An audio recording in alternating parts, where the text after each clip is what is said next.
Okay, Kaytlin, you ready? Ready.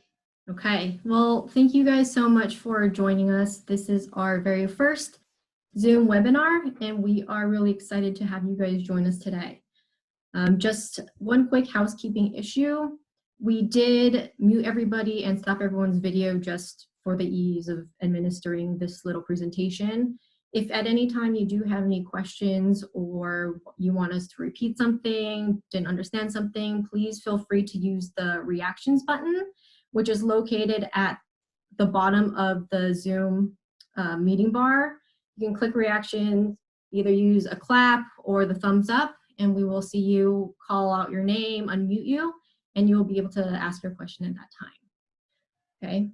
Okay, does anybody have any questions at this point?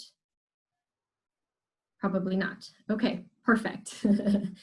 So before we get started in talking about the financial plan and bringing it back to the basics, I do want to talk a little bit about how WoW started and the history behind why Kaytlin and I put together this group about 5 years ago now at Gerber Kawasaki. We started WoW as really a mission to create a community of like-minded women who wanted to learn more, understand more, feel like they had resource, a support system, and somebody that had their back in helping them understand their finances, guide them in the right path, while really understanding their thoughts, what was important to them, and focusing on the goals that they set out to accomplish. We have done events in the past of getting together. Obviously, we're not doing that now, but our plan is once everyone can get out and do something fun, we'll hopefully host something in Southern California and invite all of you guys to be able to attend. And we can grab a drink, we can get to know each other, and continue to build our WoW community.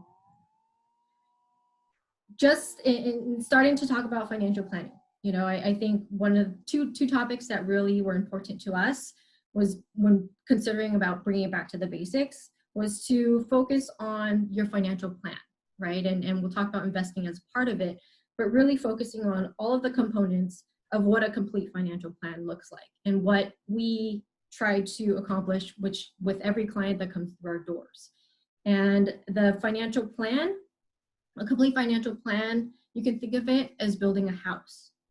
One of the most important parts of the house is the foundation, right? So this is our bottom floor. This is the guaranteed accounts that'll never lose value because we need that stability. On the second floor is where we have our variable accounts, right? This is where we want to be investing, growing our assets, keeping ahead of inflation, right? And the goal is to get to the roof of our plan, which we call the penthouse, right, for our wealth management program. So with every wealth building client, we set up the 4 building blocks at the bottom, the fundamentals, to eventually get you to our wealth management program for clients who have over $250,000 in investable assets. So we can really dive deeper into possibly buying individual stocks, looking at different investment options, and focus on the estate planning. The top banner, which we'll go over, is our umbrella of protection. And with any solid plan, you need to make sure that you have some protection in place to make sure that your plan succeeds. On the left side of our financial house is where we typically address a client's short-term to your midterm goals, ranging between 1 to 10 years. And this side of your house is liquid, meaning you can access this money at any time without penalties or fees. And on the right side of the plan is where we'll address your longer term goals, retirement, so typically 10 plus years. On the bottom left quadrant, the short-term guaranteed side is what clients typically have before they meet with us, right? Money just sitting in your bank accounts for emergency purposes. In the past, we have recommended clients to leave anywhere between 3 to 6 months of fixed expenses, depending on how stable your job is, right? If you have, if you're a W-2 employee and you're getting consistent income, that number looked more like 3 to 4 months of fixed expenses. Whereas if you were self-employed or in the entertainment industry where your income can really fluctuate, then we oftentimes recommended 5 to 6 months of expenses. Right now, with everything going on with so much uncertainty, with most clients, we are still recommending 5 to 6 months of expenses. Not just to make sure that you have cash on hand, but also at some point it can potentially create a buying opportunity, right? And Kaytlin will dive deeper into that.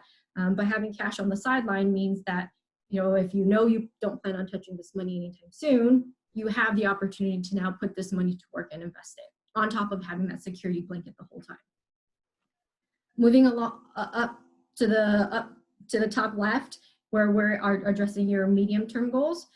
This is anywhere ranging between 1 to 10 years. So most clients are trying to save for a down payment of a house, saving for a kid's college education, wedding in the next few years, travel in the next few years. And if none of those are your goals and you just want to accumulate wealth, you want to get ahead, you want to invest, keep up with inflation, then this is where we'll also be saving for, just to build up your assets. And then on the top right, where we're now focusing on your longer term goals like retirement, your investable assets, most of us have 401ks or 403bs, traditional IRAs, Roth IRAs, depending on what you can qualify for, and for individual or for self-employed individuals, a SEP IRA or individual 401k is probably what you have. Now on the bottom right, the long-term guaranteed side of our plan is where you can use a permanent life insurance policy or an annuity to fund it.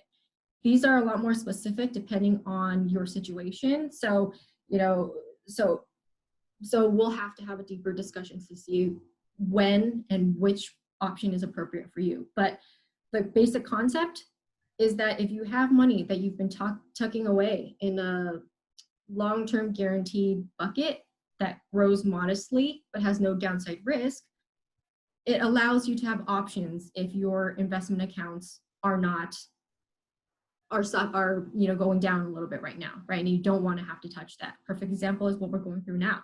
We don't know what the economy is going to be like when we retire. Perfect example this year. And if your investment accounts are down 15 to 20% and you don't want to have to grab assets from those accounts, if you had socked money away in a guaranteed account, we could be drawing income off of that for the time being, let your investment account ride until it comes back up, and then you draw that down at a later point, right? So focusing on the financial planning aspect is so important because it gives you the opportunity to take money from different buckets depending on your situation, how the markets are doing, and really allows us to plan.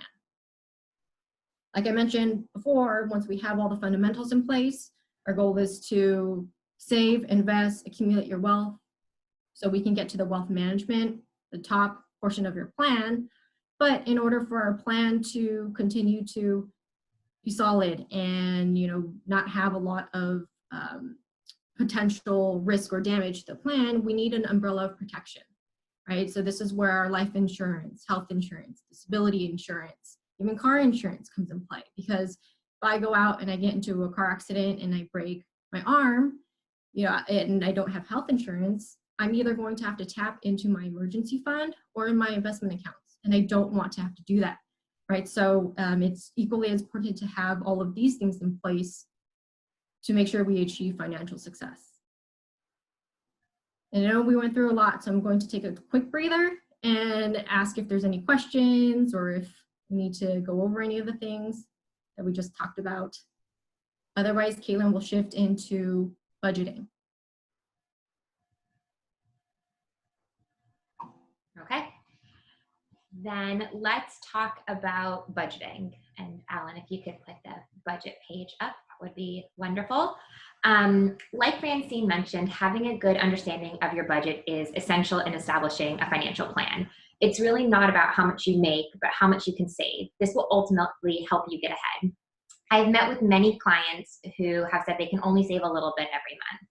For example, let's say before doing the budget, my client tells me she can only save $200 a month. Once we spend time itemizing these expenses, she can see how much money she is spending on dining out, for example. For someone whose main goal is to save to buy a house, spending a lot of money on dining out will make it really hard to achieve this goal. So before we jump into the budget, I want to explain the difference between gross income and net income. Gross income is the total amount you are paid before deductions and withholdings. For salaried employees, this is your salary. For hourly employees, this is the number of hours you've worked times your hourly rate.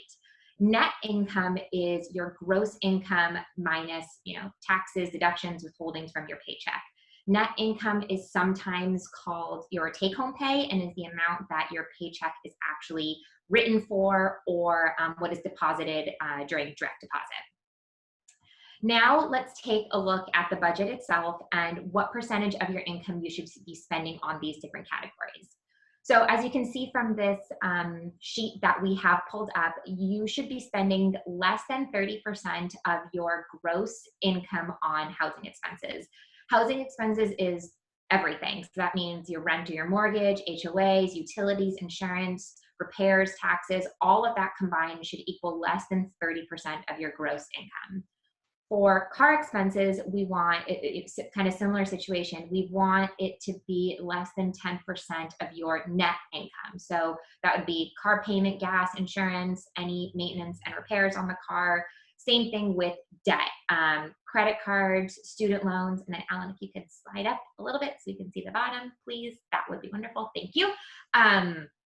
So same thing with debts. We want that to be less than 10% of your net income, credit cards, student loans, any other debt that you might have outstanding. And then there are the miscellaneous expenses, cell phone bill, childcare, clothing, entertainment, groceries, pet supplies, travel, which we're probably not doing too much of right now, but wellness, that's all incorporated in your miscellaneous expenses. So after we go through all of these expenses, you can see if you have a monthly surplus or shortage, and hopefully it's a surplus. Knowing your monthly expenses is also very important when figuring out your emergency fund. A quote that we came across that we think makes a lot of sense, especially for this situation, is an emergency fund converts a crisis into an inconvenience, which is absolutely true. Having an emergency fund will allow you to keep your assets invested as well as not rack up credit card debt if there were a financial emergency. We get asked a lot about how much money one should have in the bank. Well, the dollar amount is different for everyone, but the formula is the same. Typically, like Francine mentioned, we want to have about 3 to 6 months of your fixed living expenses in the bank. But right now we're feeling that, maybe 5 to 6 months is actually more appropriate, since people are being furloughed or forced to live off reduced incomes based off what's going on in the world. Fixed living expenses are the expenses that you have to pay for no matter what. So that's like your rent or your mortgage, your car payment, groceries, etc. We don't consider dining out, shopping, entertainment to be part of your fixed expenses. Right now, your budget may look different than it did 2 months ago. I know I'm spending a lot less on gas for my car and dining out, but my grocery bill has certainly gone up. But overall, my expenses are down, which is allowing me to save more. I think a lot of people right now have a different budget than earlier this year, whether it's because of new expenses or savings from being home or having to live off a reduced income. Everyone's budget seems to be a little bit different. So your homework for the weekend is to go over your monthly expenses. And that kind of leads us right into what we're going to talk about next, which is investing during volatile times. So Alan, if you could pull up that the dollar cost averaging page, that would be great. Okay, perfect. So right now, as you can imagine, Francine and I are getting, and everyone in our office, we're getting a lot of questions about if now is a good time to invest or even to stop monthly contributions into these accounts. And I'm sure you guys have these questions too. If you have a few years to leave your money invested, then yes, it's a great time because we can dollar cost average. The goal with dollar cost averaging is to save monthly and take emotions out of investing. So I'm going to give you an example. If you had put money into your account a few weeks ago when the market was down over 30%, or what we really call a discount, you were able to buy more shares at a cheaper price. There's no way to time the market. So by adding money consistently over time, you can take advantage of these fluctuating market prices. Dollar cost averaging not only allows you to take advantage of fluctuating market prices, but it also creates a habit of saving and paying yourself first. I do have a few disclosures that I have to read for you guys, so I'm going to do that right now. The examples that we have gone over are hypothetical examples and is not representative of any specific situation. Your results will vary. The hypothetical rates of return we use do not reflect the deduction of fees or charges inherent to investing. Dollar cost averaging involves continuous investments in securities regardless of fluctuation in price levels of such securities. An investor should consider their ability to continue purchasing through fluctuating price levels. Such a plan does not assure profit and does not protect against loss in declining markets. All investing involves risk, including loss of principal. No strategy assures success or protects against loss. So now that we got through that, since we have just gone over your budget and we know you have a surplus, right?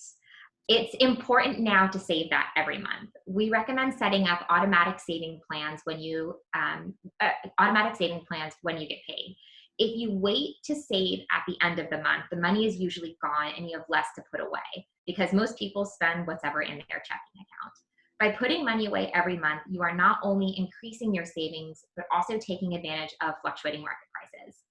So remember, in times like this, when the market is all over the place and your goals are long-term, don't touch your face or your investments. I know this is a lot of information and may be confusing, but this plan needs to be customized to you. So please let us know if your situation has changed or if you want to go over a quick refresher one-on-one. You know, if there are any specific topics that you would like us to discuss in the future, we're more than happy to do that. You know, if there are some topics that you feel would be relevant to you or you want to learn about, I think this was a good chance or opportunity for us to try something different. And we brought two topics that we thought would be relevant to everybody and just bringing it back to the basics, which is not always the most interesting thing, but it's the fundamentals and it's important. But like I mentioned, if there's anything else that you want to dive deeper into, feel free to send us an email and we can put that on the schedule and maybe hop on another Zoom webinar in the next week or two to do this again.